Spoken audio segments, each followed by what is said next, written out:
एक सुबह नौकरानी ने पूरे गुच्छे में से 3-4 केले बीच से काटकर मालिक के लिए ले गई, क्योंकि सन की मालिक का मानना है चीजों को बीच से काटकर खाने से असली स्वाद मिलती है। पागलपंती करके बहुत कुछ ट्राई कर लिया, अब पहले जैसे हर चीज बीच से काटा हुआ खाऊंगा। अगले दिन नाश्ते में नौकरानी ने पराठे को बीच से काट लिया, लेकिन बिना कुछ सोचे वो दूध ग्लास में डालकर ले गई। देखते ही सन की चिल्लाने लगा, तुमने दूध बीच में से क्यों नहीं काटा? अब मुझे इसका स्वाद कैसे आएगा? नौकरानी हैरानी से, मालिक दूध थोड़ी बीच में से काटा जा सकता है, आप ठीक तो हो? क्यों नहीं काट सकते? इसमें अगर मिलाकर जेली बना देती तो काट सकते थे ना, लेकिन नहीं, तुम तो सिर्फ मुफ्त की पका लेना चाहती हो। शाम को मालिक ने 3 घंटे खाने का इंतजार किया, लेकिन नौकरानी लेकर नहीं आई। जब बर्दाश्त से बाहर हुआ वो किचन गए। मालिक, आज से मुफ्त की पगार नहीं लूंगी। देखो, दाल बनाने के लिए हर दाने को बीच से काट रही हूँ। 8 से 10 घंटे लगेंगे, फिर आप मजे से असली स्वाद देकर खाना। एक बार एक औरत ने रोटी की साइड्स काटकर उसे स्क्वायर शेप दिया, फिर बीच से काटकर 2 ट्रायंगल रोटी बना लिया, क्योंकि कंजूस पति ने डायग्राम बनाकर हिसाब लगा लिया है। हो, ये देखो, रोटी गोल लेकिन पराठा तिकोना होती है, मतलब एक रोटी से 2 पराठा बनाकर हम दोनों बांटकर खा सकते हैं। इससे बहुत आटे की बचत होगी। खाना खाते टाइम पत्नी किरकिराने लगी, इतनी सा रोटी से मेरा पेट नहीं भरेगा, तुम तो ऑफिस में अपने दोस्तों के टिफिन से खा लोगे, मेरा क्या? हो, पहले तो ये रोटी नहीं पराठा बोलो, और तुम अपने सहेलियों के घर जाकर कुछ खा क्यों नहीं लेती? बेवकूफ कहेगी। पत्नी को बहुत गुस्सा आया। शाम को वो एक बोरे के अंदर घुसकर कुछ ट्राई कर रही थी। कंजूस ये सब देख रहा था। रात को सोती इसके अंदर भर के अपने भाइयों से पिटवाऊंगी, तब इनकी कंजूसी निकलेगी। माल ये आवाज कैसी? अब तो पूरी रात फोन चलाऊंगा। टिल्लू बेटा, तो अभी तक नहीं सोया?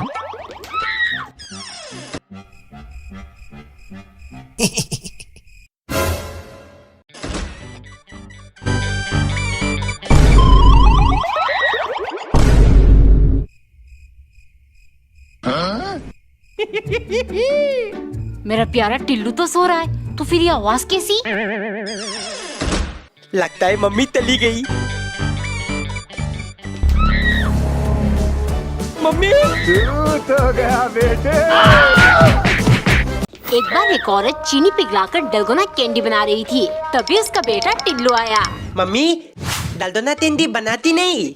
चुप, रोज डलगोना कैंडी। अपने कंजूस बाप से पैसे मांगकर चॉकलेट टॉफी वगैरह नहीं खा सकता क्या? मम्मी, पापा ने तो मैंने पहले ही 10 रुपए मांग लिया। ये देखो, लेटी नीचे बता के रखूंगा, फालतू में क्यों खर्चा करना। बाप बेटा दोनों एक जैसे।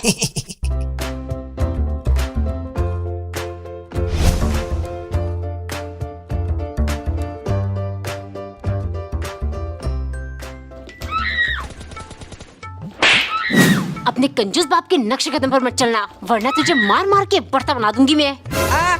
मम्मी थोलो, कुछ भी होता है, मेरे दादा कंजूस थे, मेरे पापा महा कंजूस है, और मैं बनूंगा उनसे भी बड़ा कंजूस। एक दिन नौकरानी ने प्लेट की बजाय केले के पत्ते में खाना लगाया, क्योंकि सन की मालिक अब ग्रीन नेचुरल चीजों का शौकीन बन गए। ये दुनिया अब रहने लायक नहीं रहा, इतना ज्यादा पोल्यूशन। अगर मैं सिर्फ ग्रीन चीजें ही खाऊंगा तो शायद एक लंबी जीवन जीऊंगा। आज घर में केले के पत्ते नहीं है, क्या करूं? चलो, खाने में तो सिर्फ हरी सब्जियां बनी है, मालिक प्लास्टिक प्लेट में खा ही लेंगे। लेकिन देखते ही मालिक भड़क गए, मैं इसमें खाना नहीं खाऊंगा। तुम चाहती हो मैं जल्दी मर जाऊं? अभी जाकर जंगल, खेत, बाजार कहीं से भी केले के पत्ते ढूंढ कर लाओ। ये सुन नौकरानी डर गई, लेकिन पत्ते का इंतजाम ना करके वो पेड़ लगाने में व्यस्त हो गई। ये देख मालिक गुस्से से उसके पास जाकर चिल्लाने लगे, मुझे भोजन करना है और तुम यहाँ पेड़ लगा रही हो, समझ नहीं आ रहा है क्या? मालिक, खाना छोड़ो, अब सिर्फ पेड़ ही हमारी जान बचा सकती है, वरना लंबी जीवन का पता नहीं, मौत हमें बहुत दर्दनाक मिलने वाली है। तो गाइस, मैं नौकरानी बीटीएस की दीवानी। आज मैं बना रही हूँ एक स्पेशल पर्पल डिश मेरे बीटीएस लवर सन की मालिक के वास्ते, क्योंकि पिछले बीटीएस वीडियो में मैंने मालिक को बीटीएस की तरह चिकना बनने को कह दिया था। फिर क्या, सजा के तौर पर पूरा दिन धूप में खड़ा रहना पड़ा। खैर छोड़ो, स्पेशल डिश देखते ही मालिक खुश होकर खाने लगे। इतने में उनके मटके में दर्द शुरू हुआ, क्योंकि मैंने खाने में मिलाया है पेट खराब होने की दवा। अगले दिन मालिक ने मुझे खूब डांटते हुए कहा, आज कोई दूसरा बीटीएस आर्मी वाले डिश बनाओ, और कुछ गड़बड़ हुआ तो तुम्हें लात मार के घर से बाहर निकालूंगा। मुझे बाहर निकालेंगे, कोई बात नहीं, मैं इन्हें सुधार कर रहूंगी। फिर मैंने बनाया पर्पल हार्ट और उसमें लिख दिया बीटीएस। देखती ही सनकी पगला गया। कोटि कोटि धन्यवाद, मेरे जैसे लाखों बीटीएस आर्मी इस खाने को देख खुश होंगे। फिर मैं धीरे से बोली, मालिक यूट्यूब पे सर्च कर लेना, ये बीटीएस और ज्यादातर कोरियन लोग हम इंडियन से नफरत करते हैं। इनकी फैन या आर्मी बनने से अच्छा है हम इंडियन आर्मी जो देश की रक्षा करते हैं उनकी फैन बने। एक सुबह नौकरानी ने एक छोटा पराठा बनाने के बाद एक बड़ा पराठा बनाया, फिर एक बड़े कटोरी और एक छोटे कटोरी में दाल परोसकर मालिक के लिए ले गई। मालिक ने छोटी प्लेट नौकरानी को दे दिया और बड़ा वो खुद खाने लगे, क्योंकि वो अपने आप को एक बड़ा आदमी मानते हैं और दूसरे को छोटा। एक दिन नौकरानी ने चाय बनाकर एक बड़े और छोटे कप में डाला, लेकिन घर में सिर्फ एक ही पैकेट बिस्किट पड़ी थी, सो वो ये साथ में रखकर ले गई। देखते सन की चिल्लाने लगा, माना कि मैं हर चीज बांट कर खाता हूँ, लेकिन इसका मतलब ये नहीं तुम मेरे साथ बराबरी करो। सेम साइज की बिस्किट क्यों लाई? आइंदा ऐसा कुछ करने का सोचना भी मत। नौकरानी को बहुत बुरी लगी, लेकिन अगले दिन उसने 2 सेम साइज की रोटी और सेम साइज कटोरी में सब्जी ले गई, जिन्हें देखते ही मालिक गुस्से से लाल हो गए। नौकरानी धीरे से बोली, मालिक अमीरी और गरीबी देख इंसान छोटा बड़ा नहीं होता। अगर सच में बड़ा आदमी बनना चाहते हो तो अपना दिल बड़ा करिए और हर इंसान को एक समान नजरिए से देखिए। तो गाइस, मैं नौकरानी और आज मैं बना रही हूँ एक बड़ा सा पराठा, क्योंकि मेरे सन की मालिक बहुत बड़े फेक हुए। लो मालिक, ये जायंट पराठा आपने कहा था ना बोनस में 1000 रुपए दोगे अगर कुछ अलग बनाकर खिलाया जो 1 घंटा बैठकर खाने से भी खत्म ना हो।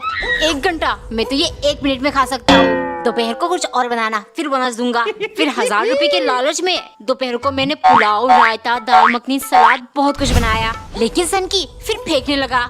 मैं बहुत खतरनाक हूँ, ये खाना भी 1 मिनट में खत्म कर सकता हूँ, लेकिन खाऊंगा नहीं क्योंकि अभी मेरा मन नहीं है। फिर सन की धीरे धीरे मजे लेकर खाने लगा। ये देख मैं समझ गई, फेकू मालिक पैसे नहीं देने वाला, अब मैं लूंगी इससे बदला।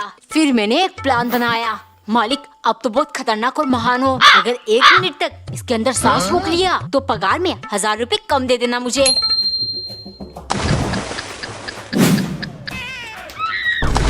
मालिक अभी 1 मिनट पूरे नहीं हुए। एक दिन पत्नी ने एक पैकेट मैगी को 2 हिस्सा करके एक हिस्से को डब्बे में भरकर रख दिया और दूसरे को ढेर सारा पानी में डालकर बनाया, क्योंकि कंजूस पति ने कहा है, हो 10 रुपए का मैगी एक बार में मत बना लेना, कम से कम 2 टाइम तो खाएंगे ही, और ढेर सारा पानी डालकर बनाना ताकि ये खाने के बाद पेट भर जाए और खाना बनाना ना पड़े। मैगी खाते टाइम पत्नी चिल्लाने लगी, मुझे ये बिल्कुल पसंद नहीं आ रहा, पैसे दो, मैं बाहर से कुछ ऑर्डर करके खाऊंगी। कंजूस तुरंत बोला, हो मैं यहाँ 10 रुपए मैगी का हिसाब लगा रहा हूँ और तुम खाना ऑर्डर करके खाओगी।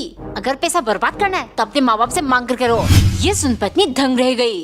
गुस्से के मारे अगले दिन वो कहीं से एक बड़ा सा ड्रम और 2 बोरे सीमेंट लाई। पति ये सब देख रहा था, अब इस कंजूस की कंजूसी से ऐसे छुटकारा मिलेगी। कमेंट करो अब क्या होगा कंजूस के साथ।